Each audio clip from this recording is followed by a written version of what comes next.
ఇప్పుడే ఆంధ్రప్రదేశ్ స్టేట్మెంట్ వచ్చింది. నేను చెవులో చెప్పినా చంద్రబాబుకు పని ఆపినా అన్నాడు కదా. ఆంధ్రప్రదేశ్ ప్రభుత్వం స్టేట్మెంట్ ఇచ్చిందట ఇప్పుడే. ఏమని ఇచ్చిందంటే, రేవంత్ వ్యాఖ్యలను ఖండిస్తున్నాం. రేవంత్ రెడ్డి మాకు చెవులో చెప్పలేదు, మేము ఆపలేదు. ఈ ప్రాజెక్టు 2020లోనే జగన్మోహన్ రెడ్డి గారు ఉన్నప్పుడు బీఆర్ఎస్ ప్రభుత్వం ఎన్జీటీకి స్టే తెచ్చింది.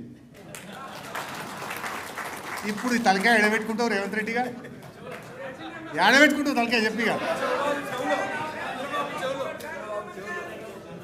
ఐ డిమాండ్ బేషరతుగా శాసనసభను ఈ రాష్ట్ర ప్రజల్ని తప్పుదో పట్టించినందుకు చెంపలేసుకొని క్షమాపణ చెప్పాలని రేవంత్ రెడ్డి గారు డిమాండ్.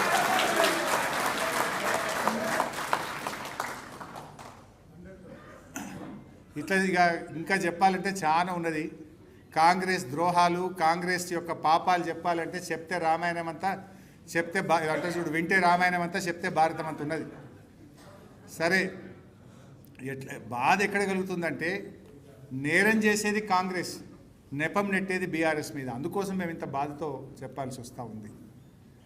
వీటన్నిటినీ ఇవాళ నీళ్లు లేని చోటు నుంచి నీళ్లు ఉన్న చోటికి ప్రాజెక్టులు మార్చి, అంతర్రాష్ట్ర వివాదాలు పరిష్కరించి, నిబద్ధతతో నిజాయితీతో తెలంగాణ ప్రజల ఆకాంక్షల్ని నిజం చేయాలని కొత్త ఆయకట్టును ఒకవైపు క్రియేట్ చేస్తూ, నీళ్లు రాని ఆయకట్టును స్థిరీకరిస్తూ, గోదావరిలో 968 టీఎంసీల నీళ్ల హక్కులను మనం ఒకవైపు కాపాడుకుంటూ రైట్ క్రియేట్ చేస్తూ, కృష్ణాలో 299 చాలవు, మాకు 1005 టీఎంసీల్లో 600-700 టీఎంసీలు కావాలని ట్రిబ్యునల్ను సాధిస్తూ ఇలా బీఆర్ఎస్ ప్రభుత్వం ముందుకు పోయింది.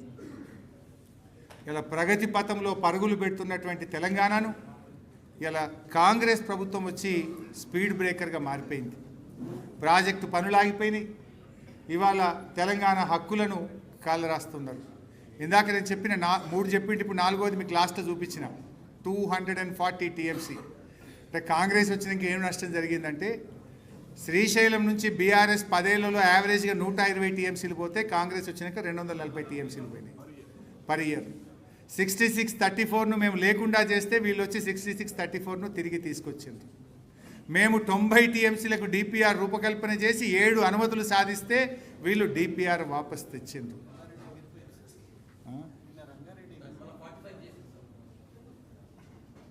సో 4వది 90 టీఎంసీలకు మనం తెస్తే వీళ్ళు 45 టీఎంసీలకు తగ్గించుకున్నటువంటి పరిస్థితి.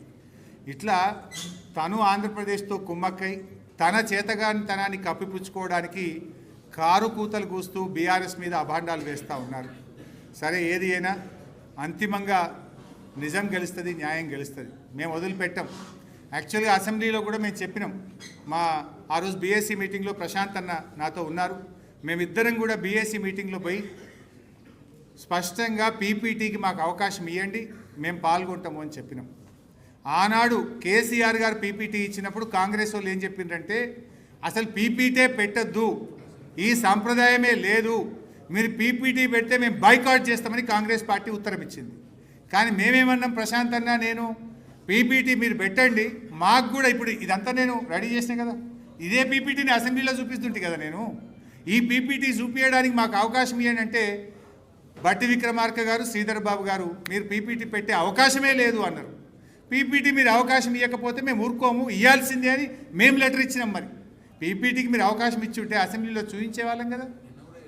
నిన్న కూడా ప్రశాంత్ అన్న ఇదే భవన్లో పొద్దున 10ంటికి ప్రెస్ మీట్ పెట్టి, పీపీటీకి అవకాశం ఇస్తే అవమానాలైనా భరిస్తాం, ఈ రాష్ట్రం కోసం మళ్ళీ అసెంబ్లీకి వచ్చి మేము పీపీటీ ఇవ్వడానికి సిద్ధంగా ఉన్నామని నిన్న ఉదయం 10 గంటలకు ప్రశాంత్ రెడ్డి గారు భవన్ నుంచి ప్రెస్ మీట్ పెట్టి కూడా ప్రభుత్వానికి విజ్ఞప్తి చేసి, నువ్వు పీపీటీ ఇవ్వడానికి భయపడవు, ఎందుకంటే ఇవన్నీ బయటపడతాయి, నీ బండారం బయటపడుతుంది.